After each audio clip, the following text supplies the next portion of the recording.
Hello மக்களே, welcome to our channel. சக்கரவள்ளி கிழங்கு டிக்கி எப்படி செய்கிறதுன்னு பார்த்துருவோமா? சக்கரவள்ளி கிழங்கை நல்லா வாஷ் பண்ணி எடுத்ததுக்கப்புறம் இந்த மாதிரி இட்லி பாத்திரத்தில் வச்சு ஒரு 10 மினிட்ஸ் நல்லா வேக வச்சு எடுத்துக்கோங்க.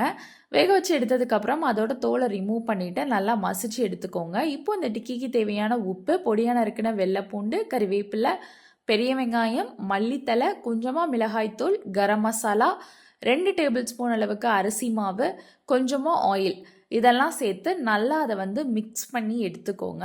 இப்போ நமக்கு தோசைக்கல் காஞ்சதுக்கப்புறம் அதில் லைட்டாக எண்ணெய் சேர்த்து நம்ம தட்டி வச்சுக்கிறத ஒன்றா இதில் சேர்த்துக்கலாம்.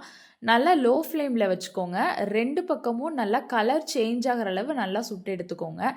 இந்த ரெய்னி டைமில் நம்ம பசங்களுக்கு அன்ஹெல்தியான ஸ்நாக்ஸ் கொடுக்குறதுக்கு பதிலாக இந்த மாதிரி ஹெல்த்தியான டைப்பில் செஞ்சு கொடுத்து பாருங்கள்.